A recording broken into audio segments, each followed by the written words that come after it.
এখন বাজে হলো 8:45 আর বাইরের কি রোদ, কি অবস্থা। হালকা হালকা একটু কুয়াশা আছে, কিন্তু ওরকম কোনো ঠান্ডা নাই, কিন্তু প্রচুর রোদ। আর আমি আমার বাগানে কিছু নতুন নতুন গাছ রেডি করছি। এই যে কালকে এই মরিচ গাছটা লাগাইছি, মরিচ গাছটা হচ্ছে মরিচও আছে। এই যে কয়েকটা মরিচ ধরাই ছিল, জানি না এই গাছটার কি অবস্থা হবে। তো কালকে আমি এটা রিপোর্ট করেছি। আর এই গাছগুলো আমি আমার শ্বশুরবাড়ি থেকে এনেছিলাম, পুর্তুলিকা। কিন্তু আমার এখানে কেন হয় না আমি জানি না, ফুল হচ্ছে না, গাছ মোটামুটি এরকম অবস্থায় আছে। এটা হলো খেজুর গাছ। খেজুর গাছটার আমি সব ডালপালা কেটে দিয়েছি। আর এটা হলো ছোট একটা পটে ছিল, তো সেখানে বড় হচ্ছিল না, সেজন্য আমি আসলে এই পটটাতে আবার রিপোর্ট করেছি। তারপর থেকে গাছটা এরকম বড় হচ্ছে। এখন চিন্তা করতেছি যে এখানে রাখবো কিনা, কারণ এখানে তো গাছটা বড় হলে আমি রাখতে পারবো না।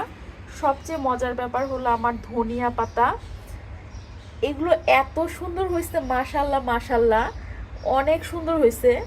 এগুলো আমি শুধু বাজার থেকে কিনে শুধু নিচের শিকড়টা লাগাইছিলাম, আর সাথে একটা থাই পেয়ারা হয়েছে। আমি এটা আসলে কেটে কেটে রাখতেছি, কারণ এতদিনে অনেক বড় হয়ে যেত। আর কালকে লাগাইছি হলো লাউ গাছ, মানে অনেক দিনের ইচ্ছা ছিল একটা লাউ গাছ লাগাবো। কালকে কিনে আনছি লাউ গাছটা, এনে আমি আসলে এখানে লাগাইছি। আর মাটি আনছি হলো শেরপুর থেকে, মানে আমার গ্রামের বাড়ি থেকে মাটি নিয়ে আসছি গাছ লাগানোর জন্য। মাশাল্লাহ গাছটা তো অনেক সুন্দর, কিন্তু কতটুকু ভালো হবে জানি না। এখানে কচু গাছ লাগাইছি, মানে মুখী লাগাইছিলাম, তো সেখান থেকে কচু গাছ হয়েছে একটা।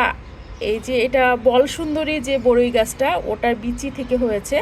আর এটা হলো আমার মেহেদি গাছ, আমার মেহেদি গাছটাও বেশ সুন্দর হয়েছে। এই পটটা আমি বাইরে বের করে দিছি, কারণ এই পটটাতে আমার এখানে রাখার জায়গা নাই। এখানে বেশ অনেকগুলো গাছ হয়েছে।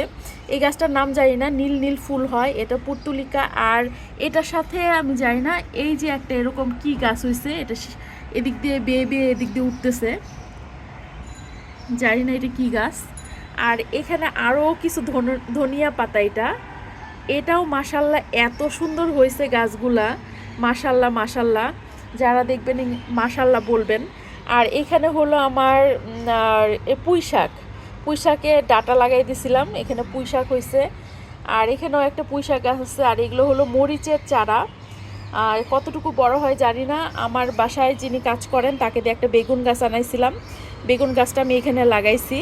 তো বেগুন গাছটা আসলে আমি এই পাতাগুলো ছিঁড়ে দিছি, কারণ উনি গাছটা কিনতে পারে নাই, গাছটাতে এই যেরকম পোকা ধরা ছিল, পাতাগুলো খেয়ে ফেলতেছিল। তো আমি ভাবলাম যে এই পাতাগুলো রাখলে হয়তো বা আমার বাকি পাতাগুলোতেও পোকা ধরবে, সেজন্য আমি বাকি পাতাগুলো ছিঁড়ে ফেলছি।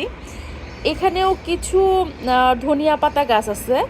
ধনিয়া পাতার সাথে আমি আসলে আরও কিছু ওই যে আরেকটা ধনিয়া পাতা আছে না, ওটা দিছিলাম। আর এখানে মরিচ গাছ হয়েছে।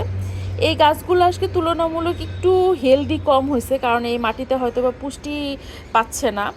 আরেকটা গাছ আছে, এই যে আমি এখানে কিছু পুর্তুলিকা গাছ রাখছি, এটাতে মাঝে মাঝে এই যেরকম ফুল হয়, মাঝে মাঝে এরকম ফুল হয়। এই যে কিন্তু আমার শ্বশুরবাড়ি থেকে আনছিলাম, এখন শ্বশুরবাড়িতে ফুল অনেক সুন্দর হতো দেখে আনছিলাম, কিন্তু এখানে না গাছে পোকা ধরে গেছে। এই গাছটা আমার বারান্দায় হয় না, আমি জানি না কেন হয় না।